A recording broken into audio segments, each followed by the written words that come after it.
Hello, everyone. I'm Christy DeLuca from Speaking Boldly. I just wanted to get on here today and talk about transgender voice or voice affirmation.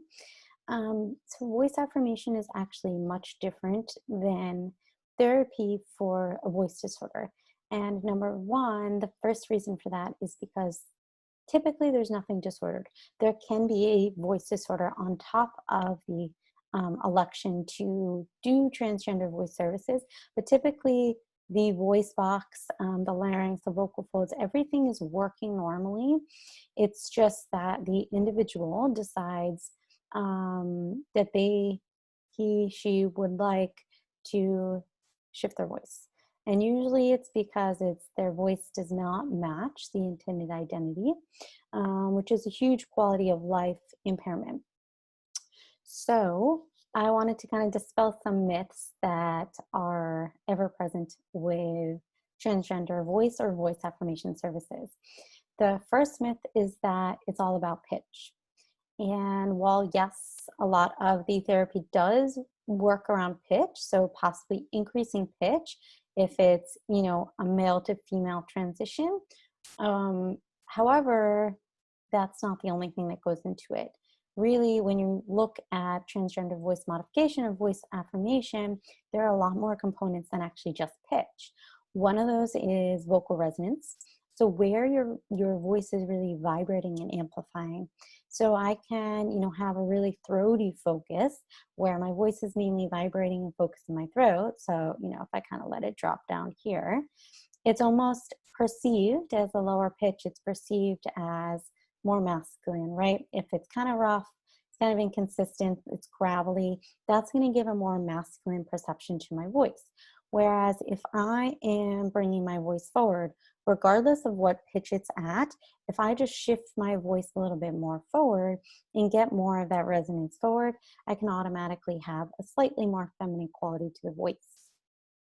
There are other things like the way we articulate sounds and words that are associated with whether an individual will be perceived as typically gendered male or female, as well as different language aspects. So there is the verbal language aspects, different ways of wording sentences, different grammatical structures, different ways of going into a sentence, different ways of phrasing questions.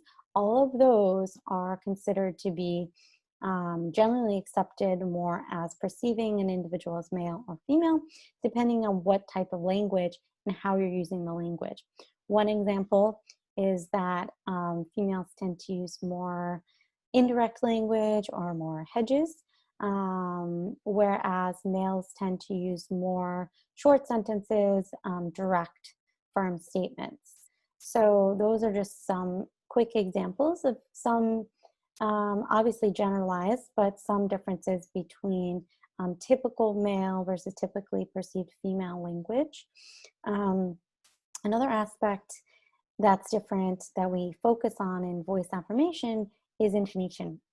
And the way that you vary your pitch also matters in addition to the actual pitch of your voice.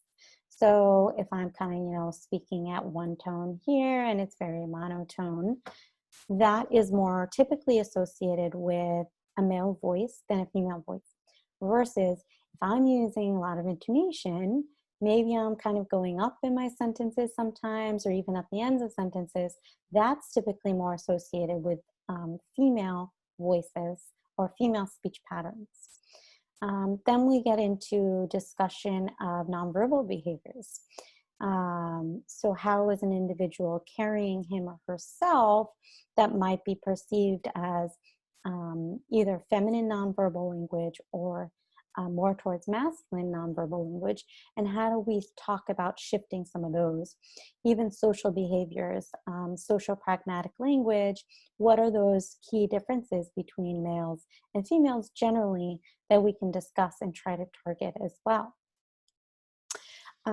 This is a very individualized process, and each individual will have very, very different goals, and that will look very unique from person to person. So one individual might want to shift their voice to be extremely feminine, one individual might want more of kind of a gender neutral range, or another individual might want to go from a more feminine to a more masculine voice, or there could be the option of having kind of a different voice for different contexts.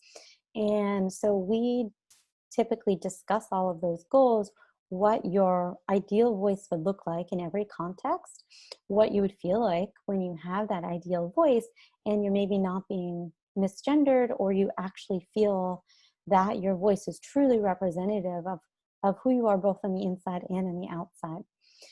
So we talk about all of that, and we target all of that in a comprehensive plan for targeting voice, speech, nonverbal language, verbal language, all of that together. Um, so that's just a general idea of what voice affirmation can look like, and just a very big picture. Obviously, it's very individualized, and there's check-in points and progress points. I will say, please do any transgender voice or voice affirmation work with a speech language pathologist, especially trained in voice. There are a lot of YouTube videos out there for how to, do it yourself, or things that you can try. But oftentimes you're not quite maybe doing it in the right way, or it's not leading to long-term effects. So maybe you can, speak in a higher pitch, but that's likely going to be causing you some strain or effort in your voice, and could actually lead to more voice difficulties or actual long-term voice problems down the road. So we want to make sure that this process is being done in a very healthy way from a physiological standpoint, from an efficiency standpoint, and that's something that is evidence-based. So you really want to be making sure they work with a specialized speech language pathologist who's very knowledgeable in voice, and specifically transgender voice, or what's called voice affirmation services. So I have a few blog posts on this topic, so you can go check them out. If you'd like to set up a free consult, we will just talk to see what you're looking for, and I can explain more of what Speaking Boldly is all about and what we offer. This can be a very, very difficult decision, and very difficult process that can come along with a lot of strong emotions or psychosocial impacts.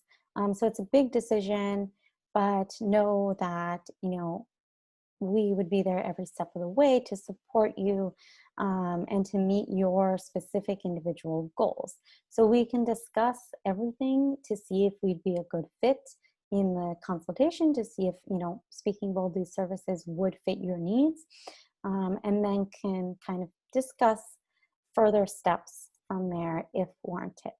So if you're interested in finding out more, please visit my website. It's speakingboldly.com. So SPEAKINGBOLDLY.com.